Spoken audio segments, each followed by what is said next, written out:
This is Charlie Parsons for Boxing Social in association with Forged Irish Stout and Empire Fight Store. The man in front of me, Mr. Jordan Gill. What a couple of weeks it's been for you, mate. Just firstly, couple of days on now, how happy are you? Yeah, I'm happy. Been busy, but I'm happy. I suppose just a reflection. I know you have been busy and we're going to go into that, but how long did it take to soak it all up? We know that adrenaline is there at the minute, but I suppose woke up Sunday morning. What were those couple of days like? Yeah, it's just a mad couple of days. Obviously, your phone blows up. I never really sleep after a fight anyway, so I slept. I landed back in England about 7 o'clock Sunday night, and then had to sleep from about half 10 to 7 o'clock in the morning. So that was a nice feeling waking up Monday morning refreshed and got the job done. So yeah, I'm happy. You made a very emotional speech at the end of the fight, and I'm sure I don't even know right now if you remember it because when you're in the moment, you've got all that adrenaline pumping through you. But I do sort of want to touch on it if you don't mind, because it's so important that we have sort of stories like this coming out of our sport.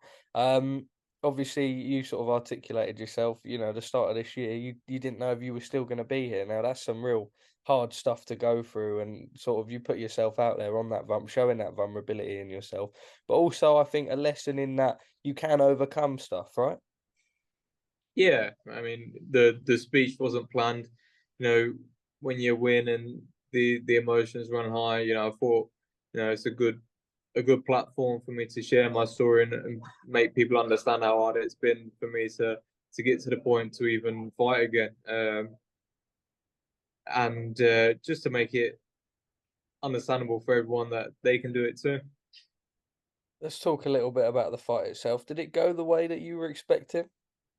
I was very confident going into the fight. I know not many people were for me. I was heavy underdog, and all week people were writing me off. Everyone was looking at me as if I was going out to the firing line, as though it was a suicide mission to go Did to that Belfast. motivate you? But Did that motivate you at all, Jordan?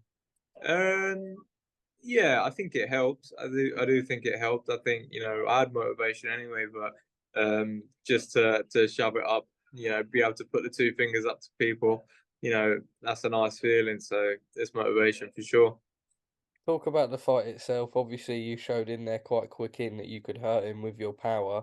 Was he sort of were you feeling much back in the shots that he was fighting, or did you feel quite comfortable among the whole fight? Yeah, no, I felt very comfortable. Nothing he hit me with troubled me at all. I didn't feel any body shots, no head shots. I felt very comfortable in there.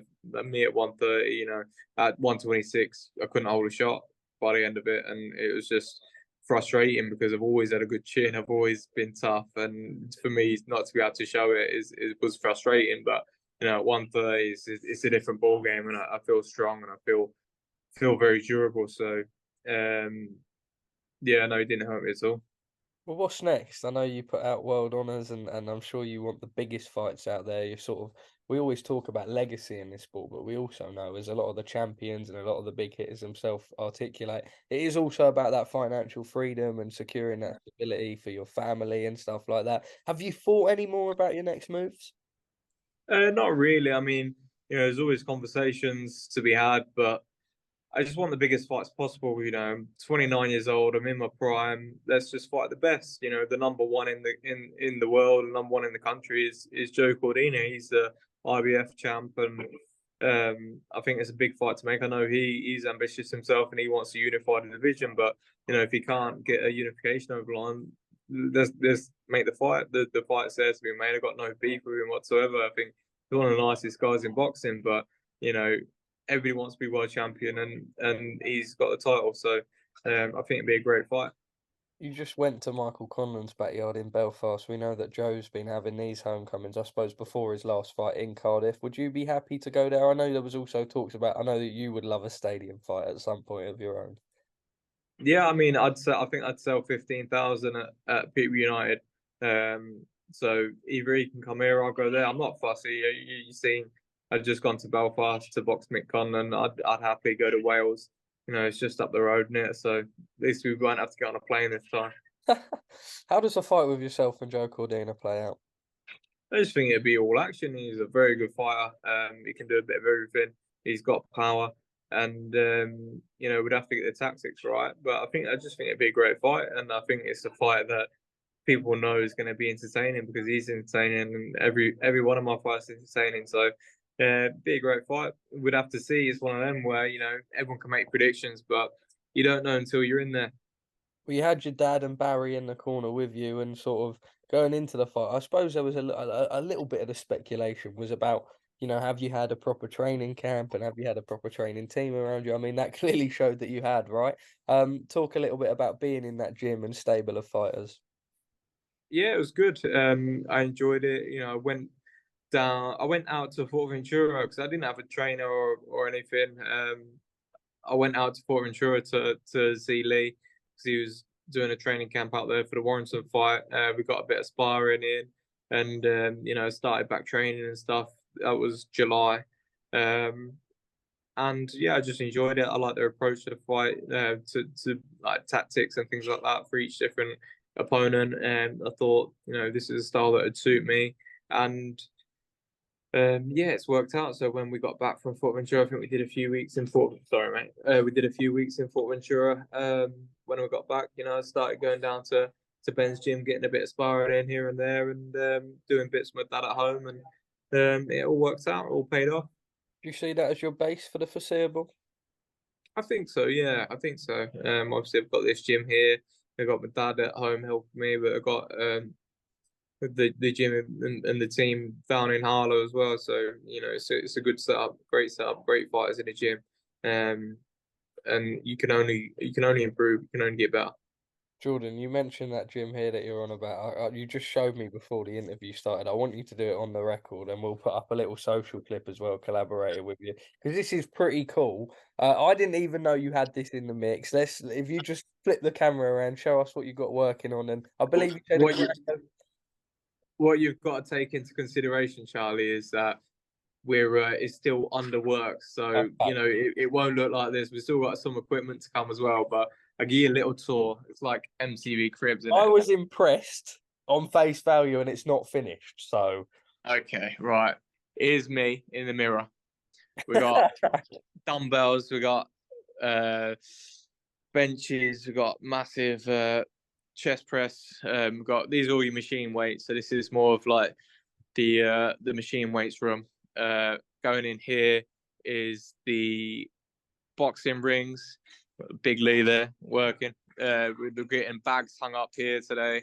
So this is going to be the boxing area. There's a picture of me looking all sexy, mirrors up.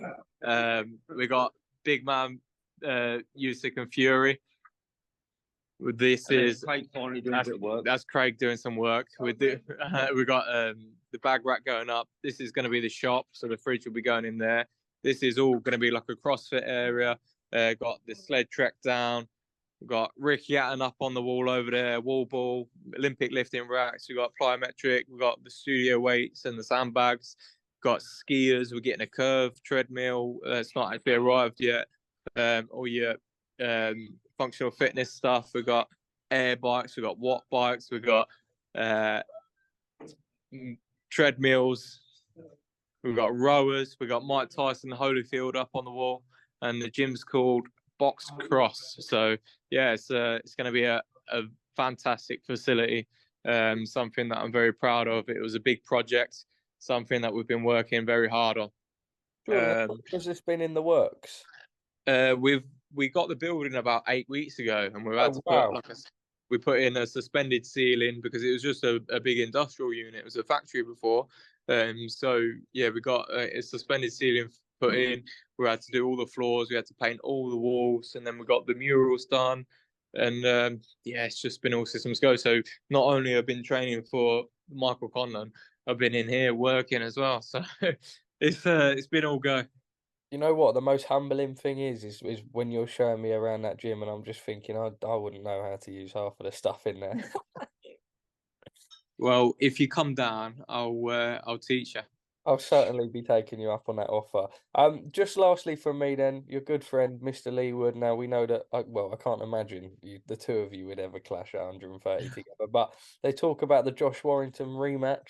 It's funny because Leigh always gets these sort of knockouts, and he himself is always like, there's always controversy surrounding them, despite the fact that he's got the W on his record. If that is the next fight, how does it go?